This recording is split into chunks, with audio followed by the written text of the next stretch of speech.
Assalamualaikum. Assalamualaikum warahmatullahi wabarakatuh. Alhamdulillahirabbil alamin.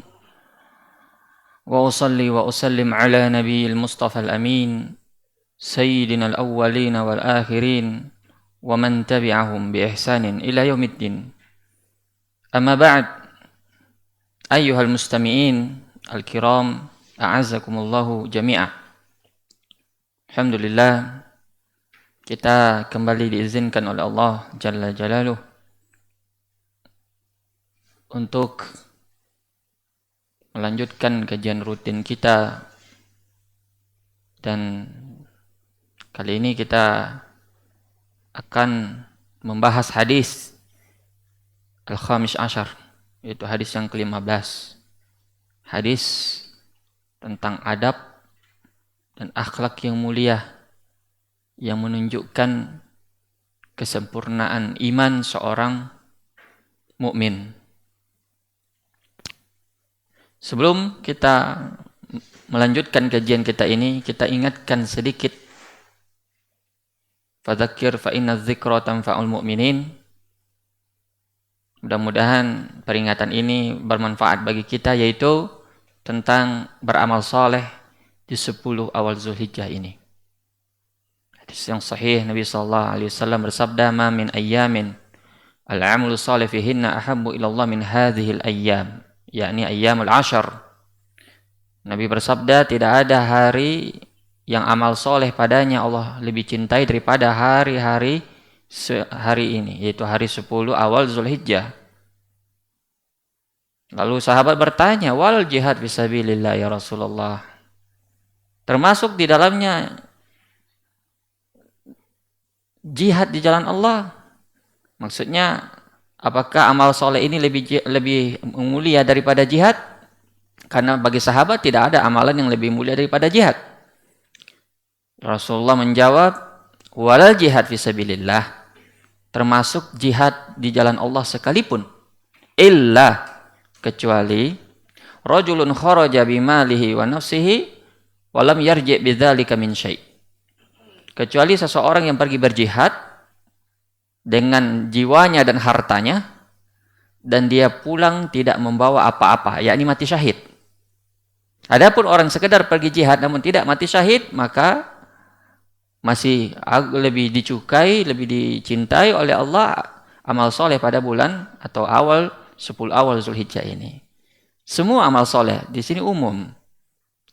Amal soleh yang paling dicintai oleh Allah tentunya termasuk di dalamnya adalah puasa.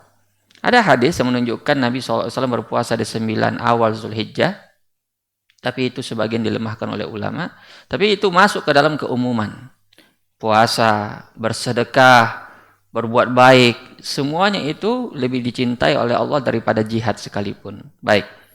Hadis yang ke-15 ini kita akan bacakan, yaitu dari hadis Abu Hurairah. An Abi Hurairah radhiyallahu ta'ala anhu qala Rasulullah sallallahu alaihi wasallam. Dari Abu Hurairah radhiyallahu ta'ala anhu berkata, Rasulullah sallallahu alaihi wasallam bersabda, "Man kana yu'minu billahi wal yawmil akhir," siapa yang beriman kepada Allah dan hari akhir, hari kiamat, falyakul khairan aw liyasmut, maka hendaklah dia berkata baik atau tidak diam. Wa man kana yu'minu billahi wal yawmil akhir fala yu'dzi jarahu, siapa yang beriman pada Allah dan hari akhir, jangan dia mengganggu tetangganya. Wa man kana yu'minu billahi wal yawmil akhir falyukrim dhaifah, siapa yang beriman pada Allah dan hari akhir, hendaknya dia memuliakan tamunya. Rawahul Bukhari wa Muslim, diriwayatkan oleh Imam Bukhari dan Muslim. Hadis ini terdapat di dalamnya penjelasan beberapa sifat orang-orang yang beriman. Karena iman itu memiliki sifat dan memiliki cabang yang sangat banyak. Semua amalan baik, semua ketaatan dan taqarrub ilallah itu bagian dari iman. Karena iman menurut keyakinan Ahlus Sunnah wal Jamaah bukan hanya sekadar ucapan lisan. Bukan hanya sekedar keyakinan dengan hati. Akan tetapi termasuk dengan amalan. Dengan anggota tubuh. Ini salah satu dalil dari iman tersebut bahwa amalan itu tidak cukup dengan ucapan saja. Maka semua amalan, baik itu amalan hati maupun amalan anggota tubuh, ya amalan hati seperti rasa takut, rasa harap, rasa cemas kepada Allah, atau amalan anggota tubuh seperti sholat, puasa, zakat, haji, dan selainnya, semua termasuk dari bagian dari kategori iman, masuk ke dalamnya. Dan hadis ini adalah penjelasan sedikit tentang itu. Sabda Nabi, "Man kana yu'minu billahi wal yawmil akhir." Perkataan Nabi SAW, siapa yang beriman kepada Allah dan hari akhir. Asal dari iman itu adalah iman kepada Allah dan hari akhir. Di dalam Al-Quran ini sering digandengkan. Beriman kepada Allah dan hari akhir. Ada sekitar 20 ayat di dalam Al-Quran, silakan dicek. Siapa yang mau mengumpulkan, silakan. Itu menggandengkan antara beriman kepada Allah dan hari akhir seperti hadis ini. Ya. Ya. Beriman kepada hari akhir artinya beriman kepada hari kebangkitan. Awal dari hari akhir itu adalah kematian, alam barzakh. Dia menunggu di situ, dan alam barzakh itu imma, kalau tidak itu adalah nikmat di antara nikmat surga, kalau tidak kuburannya itu menjadi lubang di antara lubang api neraka.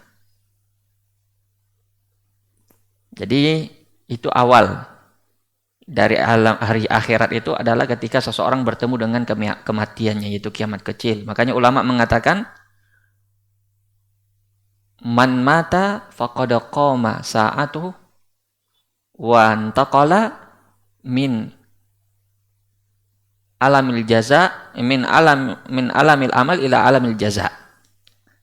Siapa yang telah meninggal berarti dia telah bertemu dengan kiamatnya dan berpindah dari alam beramal menuju alam pembalasan yang tidak lagi ada amal di dalamnya, semuanya hisab. Dibalas semua apa yang telah dia lakukan.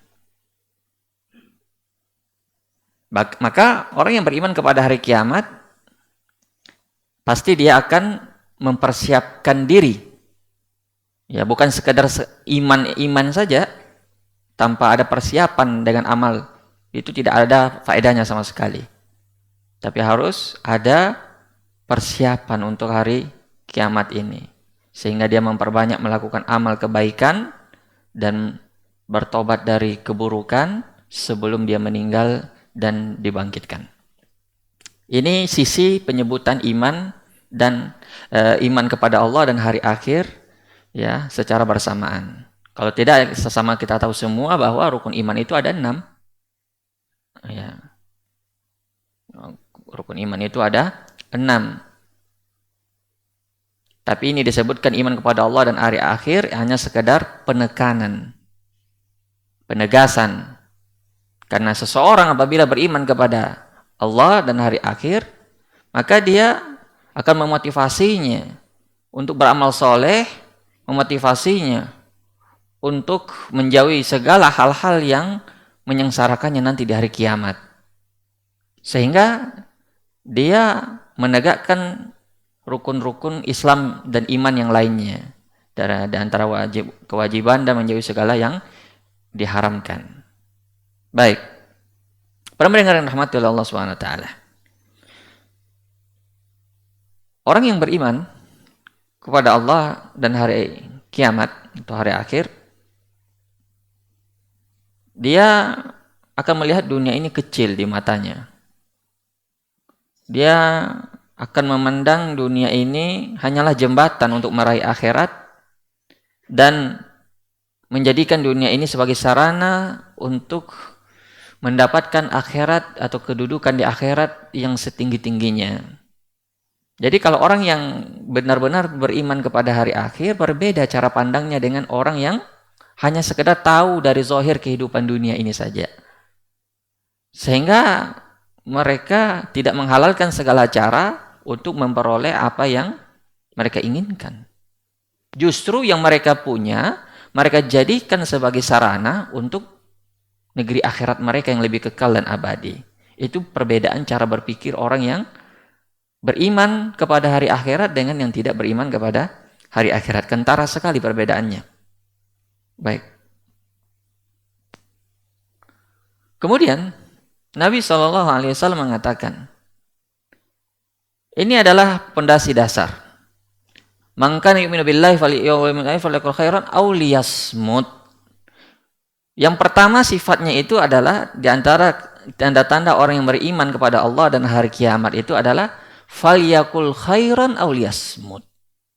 Hendaklah dia berbicara, kalau tidak apa? Diam. Falyakul khairan aw liyasmut.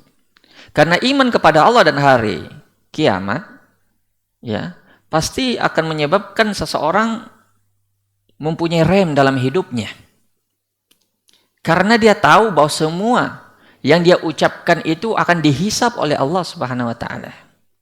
Sebagaimana Allah Subhanahu wa taala berfirman dalam Al-Qur'an, "Ma yalfidhu min qaulin illa ladaihi raqibun atid." Tidak ada satu kata pun yang terucap dari lidahnya kecuali di sisi kiri dan kanannya ada malaikat yang mencatat. Bukan hanya perkataan baik dan perkataan buruk saja, termasuk perkataan mubah sekalipun itu dicatat.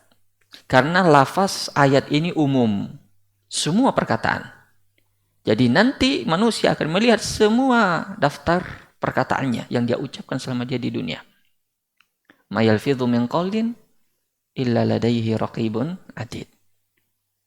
Jadi lidah itu sebenarnya seperti silah, seperti pisau bermata dua.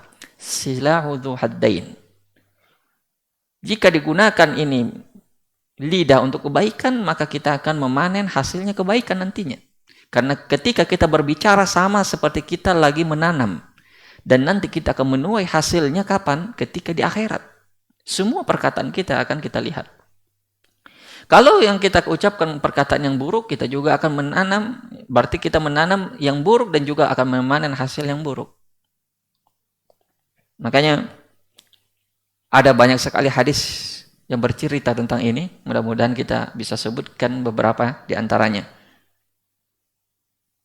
Dan perlu diketahui juga poin berikutnya bahwa hadis ini, pesan ini ada sesuatu yang ingin kita dalami dan kita renungi dari pesan Nabi ini, yaitu Nabi SAW mengatakan, "Man kana yu'minu billahi wal yawmil akhir falyakul khairan aw liyasmut." Jika seseorang hendak berbicara, dia hendaknya berpikir terlebih dahulu. Itu pesan dari Nabi SAW. Berpikir apakah ini baik atau tidak. Kalau itu baik, dia berbicara. Kalau tidak, dia diam. Ini orang mukmin. Maka kalau ada orang dengan bangganya bilang, wah saya orangnya ceplas-ceplos, itu bukan sifat seorang mukmin. Ceplas-ceplos itu bukan sifat seorang mukmin. Kenapa? Karena orang mukmin dia menakar, menimbang perkataannya sebelum keluar. Apakah ini ada maslahatnya, ataukah ini mengandung mudarat dan semacamnya. Seorang istri ingin berkata kepada suaminya, apakah ini membuat suaminya ridho atau malah membuat suaminya marah, itu ditimbang sebelum perkataan itu keluar. Seorang anak berbicara kepada ibunya dan seterusnya.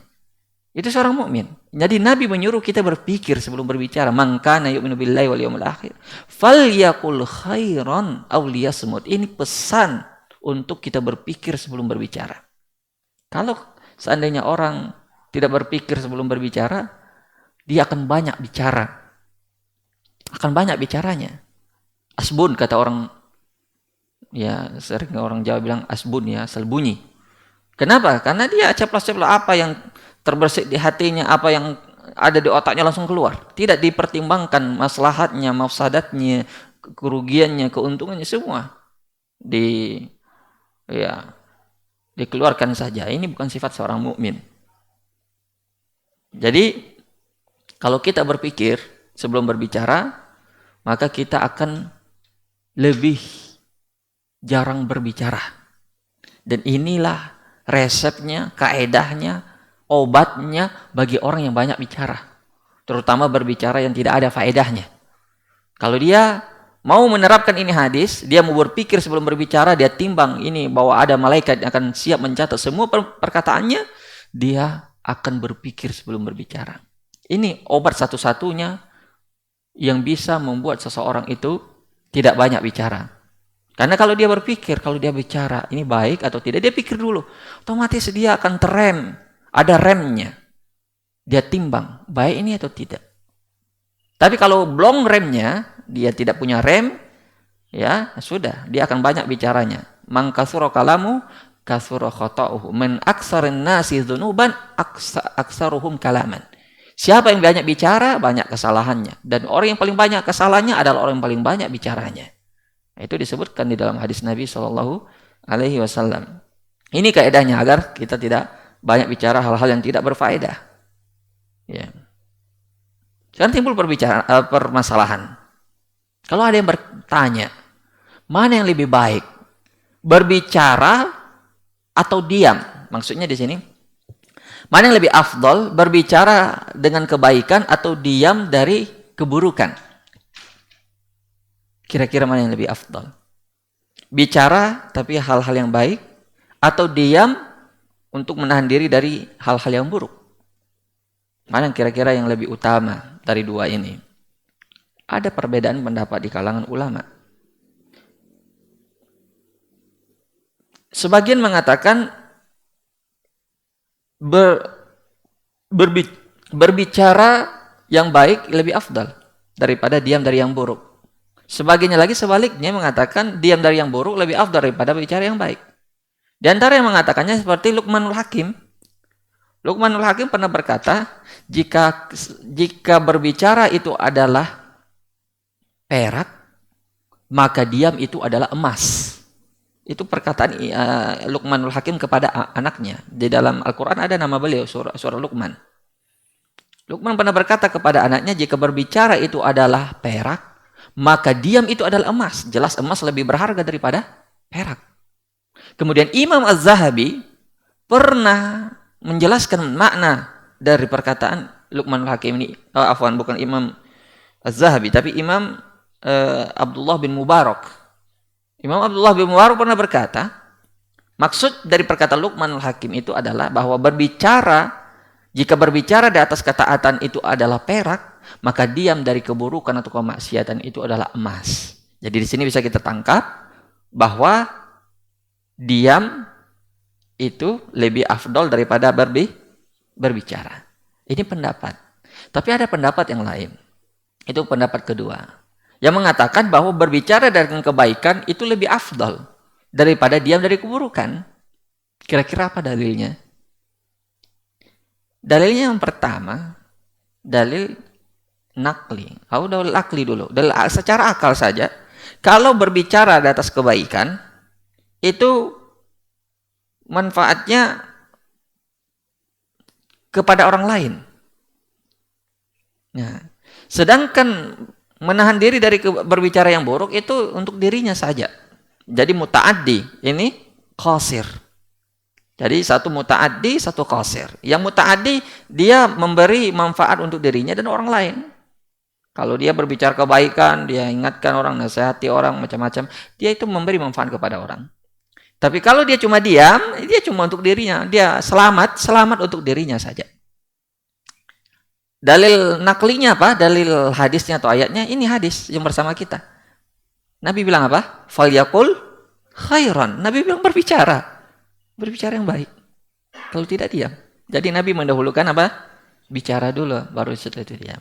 Kalau tidak mampu bicara baik. Kira-kira mana yang kuat pendapatnya ini? Dua-duanya afdol ya, baik. Tapi ada yang lebih afdol. Wallahu a'lam, ana sendiri lebih condong ke yang kedua ini. Karena manfaatnya yang muta'addi dan ada dalil yang sangat kuat mendukungnya dari hadis ini. Kemudian masalah berikutnya.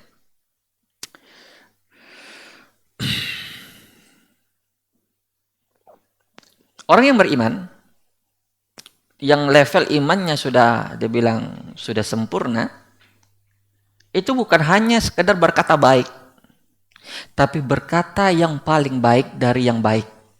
Karena Allah sendiri mengatakan wa kullil ibadi kullil lati hiya ahsan. Ya kullil lati hiya ahsan, isim tafdil. Katakanlah kepada hamba-hambaku, hendaklah mereka mengatakan yang paling baik. Jadi yang paling baik artinya dia pilih dari yang baik, kemudian yang terbaiknya dia katakan. Luar biasa, sulit ini diterapkan. Tapi itulah di antara orang-orang yang diberi taufik oleh Allah, mereka mampu melakukannya. Karena itu butuh latihan. Latihan menahan lisan, ya, latihan memenjara lidah dari hal-hal yang tidak berfaedah, itu awal mulanya. Ya, dengan demikian ketika lidahnya sudah bisa dia kendalikan, dia kekang, dia akan mampu melakukan hal tersebut. Itu level yang sangat tinggi sekali. Kalau kita mau mengumpulkan hadis-hadis yang berkaitan dengan ini banyak sekali ya ikhwan.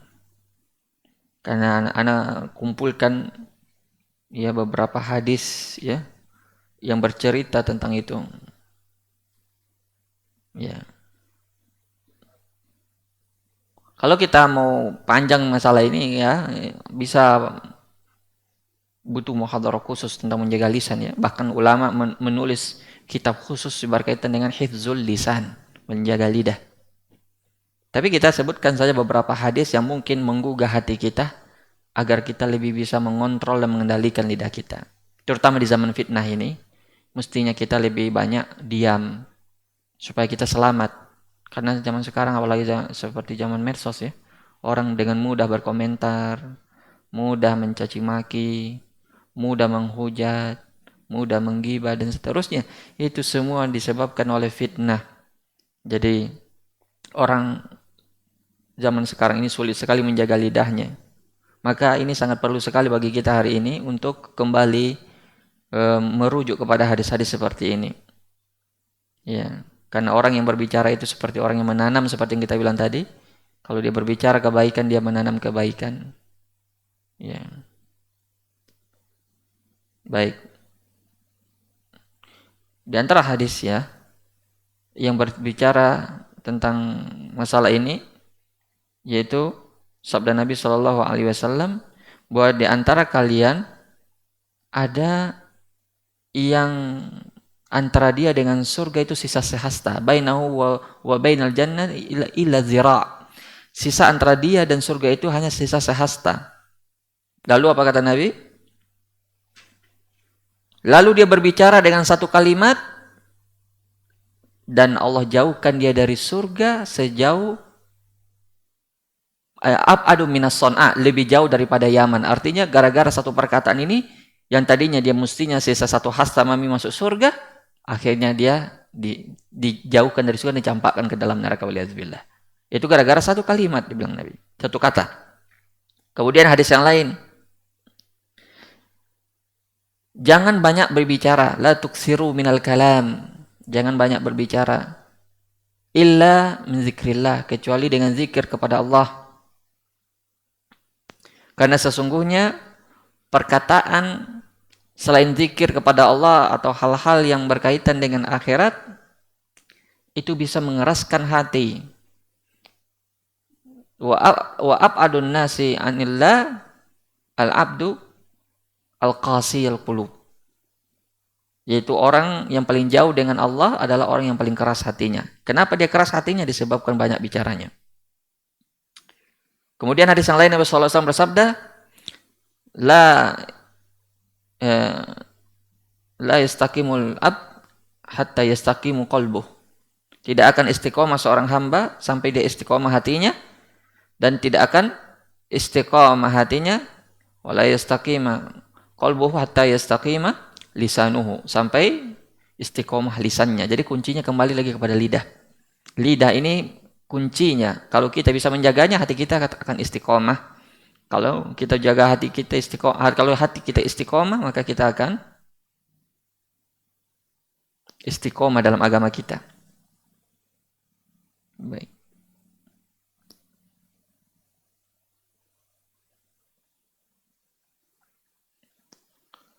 Orang Arab mengatakan afat afatul mar'i lisanuhu. Kerusakan seseorang itu bermula dari lisannya. Kalau pepatah kita mengatakan mulutmu harimaumu. Itu semua pepatah-pepatah yang disebabkan oleh banyaknya orang yang terjerumus karena lisannya. Bahkan disebutkan karena satu kalimat saja dia dicampakkan ke dalam neraka sejauh timur dan barat. Waliyahzubillah.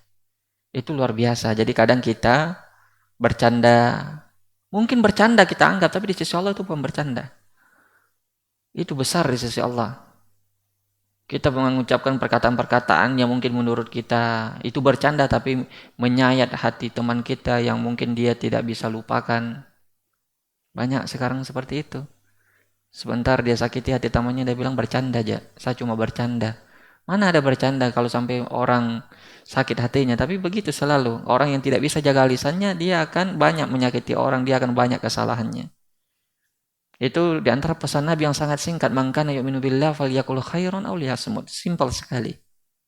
Kemudian yang kedua pesannya, bagi orang yang tanda-tandanya dia beriman kepada Allah dan hari akhirat.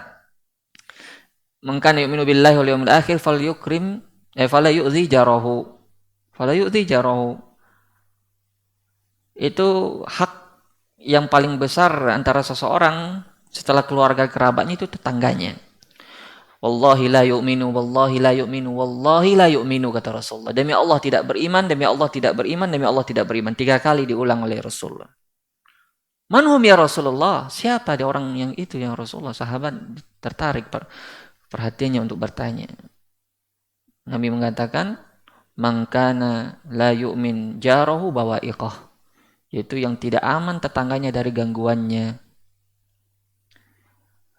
Di hadis yang lain Nabi SAW bersabda, ma yazalu Jibril yusini hatta zonantu annahu sayuwarithuh.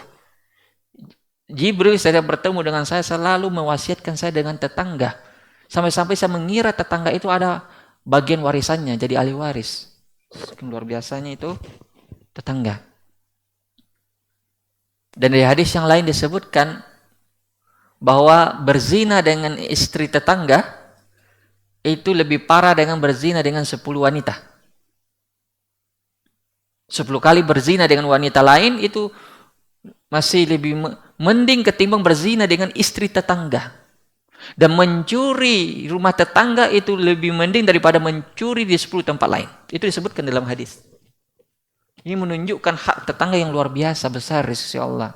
Maka dalam Al-Quran sebutkan wa'budullaha wa la tusyriku bihi syai'a wa bil walidaini ihsana wa bidzil qurba wal yatama wal masakin wa ibnis wal jari dzil qurba wal jaril junubi wa sahibi bil jamb. Disebutkan hak yang 10 di dalam surah An-Nisa ini, salah satunya adalah hak tetangga. Tidak main-main ini hak tetangga. Tetangga siapa mereka? Ya semua yang di samping kita itu tetangga. Apakah di samping kita ketika kita di kantor, di pasar, misalnya di samping toko kita, itu tetangga kita. Di samping rumah kita, itu tetangga kita. Dan itu sangat penting kita bahas, terutama kita yang di kota ini ya. Di kota, itu seorang itu sibuk dengan dirinya masing-masing, sampai dia tidak kenal tetangganya. Meninggal saja tetangganya, belum tentu dia tahu kalau meninggal. Kalau lihat orang kumpul banyak-banyak, baru ketahuan tetangganya meninggal. Kenapa? Karena huruf diri masing-masing. Tidak ada namanya berbuat baik kepada tetangga. Kalau Nabi dulu, zaman dulu Nabi mengatakan, Amr bin As ketika dia menyembelih kambing, dia bertanya kepada keluarganya, apakah sudah dibawakan tetangga kita yang Yahudi? 3 kali dia ulang, apakah sudah kita bawakan tetangga kita yang Yahudi? Tetangga Yahudi, bukan tetangga Muslim. Langsung beliau mengatakan, Nabi selalu mengingatkan dengan tetangga, sampai-sampai Nabi mengira ketika Jibril menyampaikan itu bahwa tetangga itu mempunyai hak waris. Jadi kalau kita berbicara tetangga, banyak sekali hadisnya yang menunjukkan ya hak-hak mereka terhadap kita. Di antara hak yang paling besar terhadap tetangga kita adalah dengan kita tidak mengganggunya. Makanya Disebutkan oleh Nabi seperti 3 kali tadi itu, ditekankan selama 3 kali. Tidak beriman seseorang, tidak sempurna iman seseorang, tidak sempurna iman seseorang, siapa yang mengganggu tetangganya. Bahkan orang yang mengganggu tetangganya berhak atasnya laknat. Disebutkan dalam hadis, ketika seorang mengadu kepada Rasulullah bahwa dia selalu diganggu oleh tetangganya, baru Nabi mengatakan, keluarkan barang-barangmu di jalan. Langsung Nabi sahabat ini mengamalkan apa yang diperintahkan oleh Nabi. Setiap orang yang lewat bertanya, kenapa kamu keluarkan barang-barangmu di jalan? Dia katakan, tetanggaku selalu mengganggu saya. Langsung dilaknat orang tetangga apa itu? Pokoknya dilaknat oleh orang. Mana datang sampai dia bosan dengar laknatnya orang, akhirnya dia bilang, demi Allah saya tidak akan mengganggumu lagi. Masukkanlah barang-barangmu kembali ke dalam rumahmu. Itu satu cara ya, kalau ada tetangga-tetangga kita yang mengganggu misalnya, boleh diamalkan seperti itu. Ya. Jadi itu apa namanya? Tentang hak tetangga yang perlu kita jaga. Fal yukrim jarahu, hendaknya dia memuliakan tetangganya. Kalau kita tidak punya harta misalnya, karena kadang misalnya disebutkan dalam hadis, kalau seseorang memasak daging atau kaldu, hendaknya dia memperbanyak kuahnya. Kemudian dia berikan tetangganya. Itu zaman dahulu seperti itu, karena kuah daging itu bisa dimakan dengan gandum. Kalau zaman sekarang mungkin tidak seperti itu. Kalau kita punya sesuatu yang bisa kita bagi misalnya kepada tetangga kita, bawakan dia buah misalnya, bawakan dia kue misalnya, itu adalah mempererat hubungan kita dengan tetangga kita. Karena kenapa ya ikhwan? Memang benar bahwasanya hak tetangga itu besar terhadap kita, tapi ketahuilah bahwa itu ada timbal baliknya. Orang yang paling pertama menolong kita ketika kita kebutuhan siapa? Bukan saudara kita yang entah di mana, tetangga kita yang paling dekat.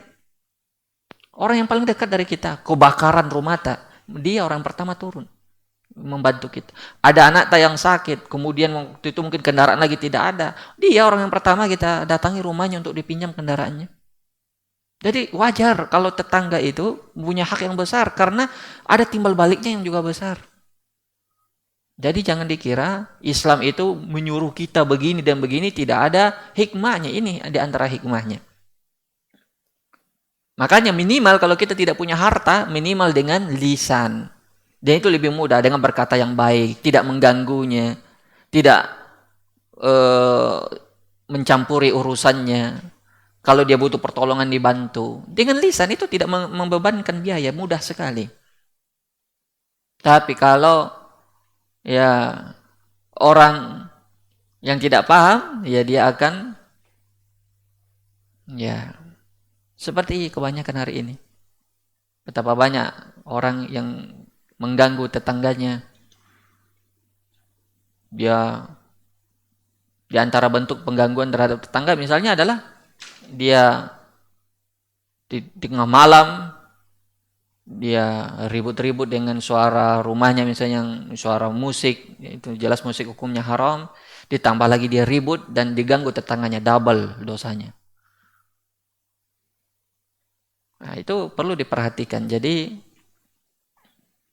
seseorang itu harus lihat tentang bagaimana dia memuliakan tetangganya, karena itu barometer kesempurnaan imannya. Dan kalau dia tidak ada sifat ini, dia memuliakan tetangganya ini, maka bisa dipahami sebaliknya. Berarti apa?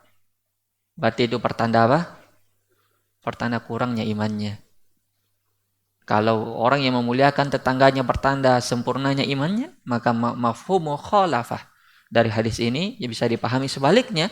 Orang yang tidak baik hubungannya dengan tetangganya berarti pertanda apa? Nuqsanul iman, berkurang imannya. Kemudian terakhir yaitu wa man kana yu'minu billahi wal yawmil akhir falyukrim dhaifah. Siapa yang beriman kepada Allah dan hari akhir, hendaknya dia memuliakan tamunya. Ya. Tamu yaitu orang yang singgah di rumah kita ya. Tamu itu terbagi dua. Tamu yang safar atau musafir, tamu yang tidak musafir. Pokoknya semua yang singgah di rumah kita dari orang lain, kerabat dan semacamnya itu disebut tamu. Tapi berbeda kondisi mereka. Ada tamu yang biasa bertamu, tamu biasa. Ada tamu yang memang kondisinya memang membutuhkan yang namanya pertolongan. Ya. Jadi ada hadis yang mengatakan Nabi SAW bersabda, jaizatu yaum wa laylah wa dhiyafa salat ayyam fama ba'da zalika fa huwa shadaqah wa tamamu dhiyafa salat ayyam bilayaliha. Jadi yang wajib itu memuliakan tamu itu berapa? 1 hari 1 malam. Selebihnya itu sunnah, 2 hari sampai 3 hari. Kalau lebih dari 3 hari boleh disuruh pulang. Serius, boleh disuruh pulang. Dalam arti di sini selama tidak membebani tuan rumah. Karena kita tidak boleh juga merepotkan tuan rumah melebihi kesanggupannya. Dan ini bentuk dari pemuliaan tamu yang diajarkan di dalam Islam. Dan saya kumpulkan banyak sekali hadis tentang memuliakan tamu ini. Karena memang memuliakan tamu ini itu sudah ada sejak zaman Islam. Sejak zaman sebelum Islam datang.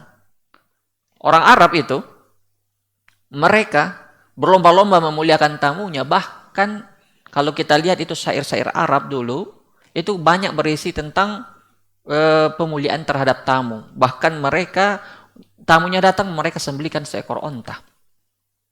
Luar biasa pemuliaan terhadap tamu itu suatu kebanggaan bagi mereka. Dianggap orang yang memuliakan tamunya dengan seekor onta itu sudah anggap orang yang paling dermawan. Kira-kira kalau ada tamu tak datang ke rumah, ada yang menyembelihkan seekor sapi misalnya? Saya kira tidak ada. Tapi orang Arab zaman dahulu itu merupakan kebanggaan bagi mereka. Memuliakan seorang tamu itu suatu pensifatan puncak dari kedermawanan. Jadi mereka walaupun belum mengenal Islam, mereka sudah ada sifat baik ini pada diri mereka, dan setelah Islam datang itu dibenarkan oleh Islam dan tetap dijaga dan dilestarikan ini budaya, yaitu memuliakan tamu. Makanya Nabi sampai mensifati, "Man kana yu'minu billahi wal yawmil akhir falyukrim dhaifah." Maka hendaknya dia memuliakan tamunya. Ya, tentu ada adab sebagai tamu dan ada adab sebagai tuan rumah, dan itu ada pembahasan tersendiri dan tidak memungkinkan kita untuk membahasnya. Dan sebelum ana tutup ini pertemuan dalam hadis ini, ana lupa tadi membagi perkataan baik itu menjadi 2. Jadi perkataan ada yang baik, ada yang tidak baik. Perkataan yang baik itu terbagi 2 juga. Yaitu perkataan baik secara zatnya dan perkataan baik secara tujuannya. Secara zatnya memang perkataannya aslinya baik, seperti zikir, seperti baca Al-Quran. Bahkan anak ingat diriwayatkan ya bahwa tentang Syekh bin Baz rahimahullahu taala, semoga Allah Subhanahu wa taala ya memberi kelapangan dalam kuburan beliau. Beliau itu saking luar biasanya beliau ingin memanfaatkan waktunya dan tidak keluar dari lisannya kecuali yang baik. Beliau kan seorang mufti. Seorang mufti ketika ditelepon saja sambil menunggu orang bertanya, itu selalu beliau mengucapkan astagfirullah, subhanallah, alhamdulillah.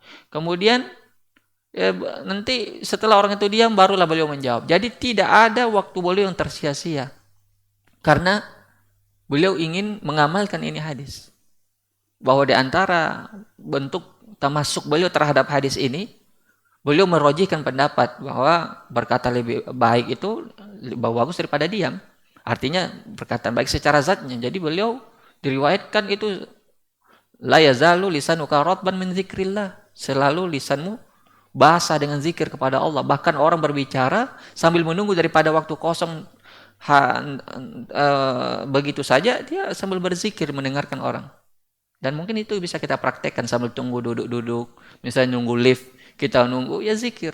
Jangan habis waktu terbuang. Kalau waktu terbuang itu biasanya setan datang. Digodalah kita untuk melakukan hal-hal yang atau mengatakan hal-hal yang tidak berguna. Karena dibilang Ibnu Qayyim, seseorang jika tidak disibukkan dengan kebaikan, pasti disibukkan dengan keburukan. Karena jiwa manusia itu tidak akan pernah tenang. Kalau dia sibuk dengan kebaikan, dia tidak akan lagi tersibukkan dengan keburukan. Tapi sebaliknya, ketika dia tidak sibuk dengan kebaikan, itu sudah pasti dia akan disibukkan dengan keburukan. Itu tidak bisa itu dia.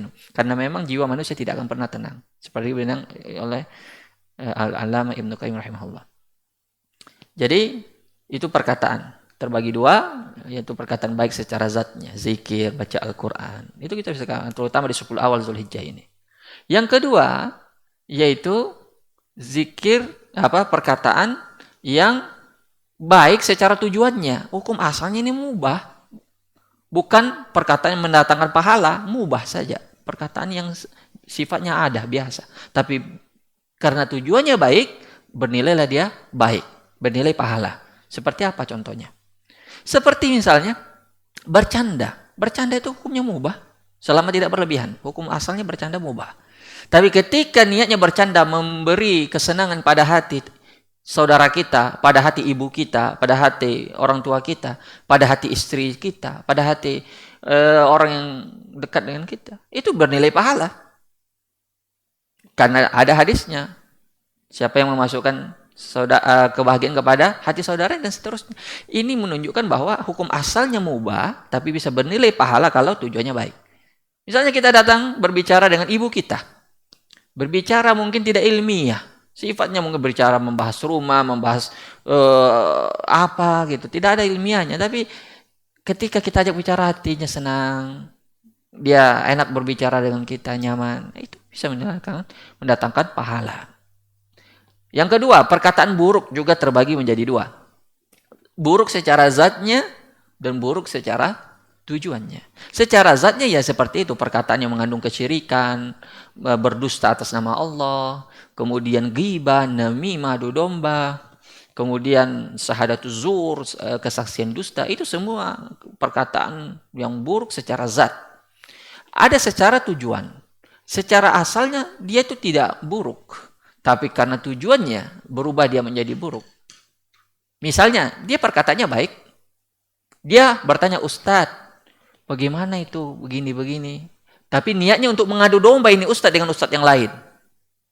Ini jatuhnya kepada perkataan buruk. Walaupun pertanyaannya tidak ada masalah. Dia bertanya biasa saja. Tapi karena tujuannya untuk mengadu domba, jadilah dia perkataan buruk. Makanya seorang mukmin berpikir dia sebelum mengeluarkan apa yang dia ucapkan. Konsekuensi dari ucapannya itu apa? Baikkah, burukkah, mudharatkah, atau tidak? Sehingga setelah dia timbang, barulah dia ucapkan. Itulah yang dipesankan oleh hadis ini. Wallahu ta'ala alam. Barangkali itu dulu pertemuan kita. Subhanallah bihamdika asyhadu an la ilaha illa anta astaghfiruka wa atubu ilaik. Assalamualaikum warahmatullahi wabarakatuh.